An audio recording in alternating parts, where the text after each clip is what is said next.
A new shopping experience is coming to our area. Good evening. This is CTV News. I'm Rochelle Metzger. And I'm Patricia Vallone. Thank you for joining us.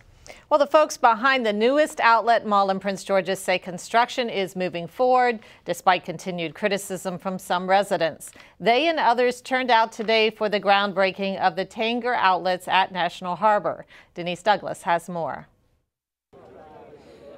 Construction is officially underway here for the Tanger Outlet Mall at the National Harbor. You can take a look right here behind me and see some of the stores that will be coming.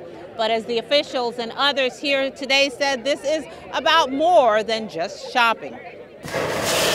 Confetti filled the air as county officials and others celebrated the groundbreaking of Tanger Outlet Mall.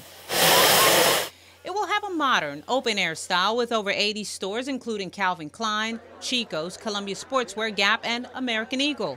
Some of the clothes you see here during a mini fashion show today. And just as exciting are the hundreds of jobs it will bring to the area. Special thanks to the Tanger Outlet, Steve, for stepping up to the plate and making such an investment in our county. An investment that I might just add is long overdue. And creating jobs helps to fund the schools and the roads and the sewers and everything we need to make our society better. County Executive RUSHERN Baker says the mall is another spoke in the county's economic wheel. He envisions people coming from around and even outside the state to shop here. It is expected to generate about $6.5 million in taxes each year from sales alone. Having this outlet come here, having it draw people to Prince George's County, having them have the opportunity to see the great things we have in this county will help us grow. Still, not everyone is sold. Some residents who are concerned about the increase in traffic and other issues are suing to stop the construction. But that has not dampened the spirit here. Overwhelmingly, the community loves this, and all of Prince George's County loves the fact that we're going to have a place for folks to come in and shop and work. So by this time next year, you will be able to shop at the Tanger Outlet Mall, since it is expected to be up and running by the holiday season of 2013. I'm Denise Douglas, CTV News. And Tanger operates 43 upscale outlet shopping centers in 26 states and in Canada. Well, U.S. Treasury Secretary Timothy Geithner is making the rounds today on Capitol Hill to meet with lawmakers on the fiscal cliff. Negotiations stalled yesterday after both sides could not agree on how to deal with the soaring cost of federal retirement programs. Maryland Senator Barbara Mikulski is encouraging both Democrats and Republicans to come together before it's too late. Very big in the public. So I'm here to say to my colleagues from throughout on both sides of the aisle, both sides of the dome, and even the White House, let's get the job done. Mr. President, I propose let's really conscientiously work hard to make sure that we have a framework that we could vote on, Mr. President, by the weekend. And President Barack Obama will travel to the Philadelphia suburbs on Friday to talk about his strategy for dealing with the fiscal cliff.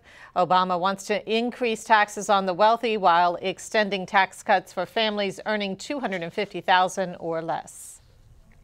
Prince George's is the ideal location for the new FBI headquarters. At least that's the message from Congresswoman Donna Edwards. Members of the Maryland delegation have been pushing the agency to make its home in the county. The move could bring more than 10,000 jobs to our area. A well-known political figure in our area is looking to make a comeback. Former Montgomery County Executive Doug Duncan officially announced that he will run for the position again. The 57-year-old is Montgomery's longest-serving executive. You may recall Duncan tried his bid at governor but dropped out of the 2006 primary after being diagnosed with depression. Ike Leggett, the current county executive, has not officially said if he will run again. Caution tape covered the halls of Largo Student Center this morning, but it's not what you might think.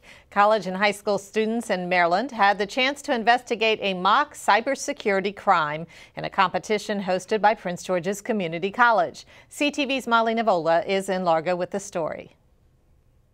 Think of it as CSI, but for the digital world. That's where Prince George's Community College students today will team up in groups of 4 and have 20 minutes to complete a mock cybercrime investigation. But that's not all. They've already been primed by some of the top leaders in the Departments of Defense and Homeland Security who've taught them some techniques and tools to use in the competition.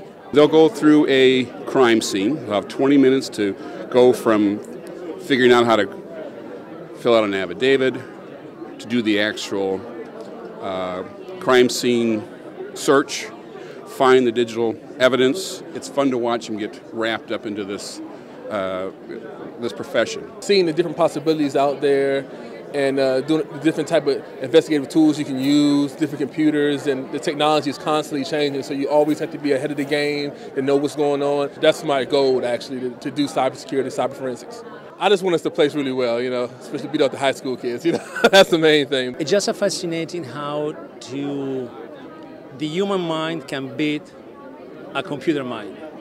That's the interesting part, how to be creative to find out what happened and how it happened and how you can correct it or prevent it in the future.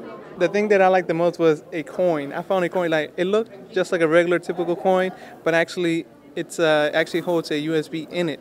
So we actually had to grab like this ring or something, we had to put it in there, and we had to smash it, and then the coin just opened in half and the USB was in there. Now, there are actually some pretty high stakes involved with this competition. Not only will the winners get accolades from their professors, but the winning team will actually get to tour the Pentagon on Friday, meeting with some of the Department of Defense's top cybersecurity leaders.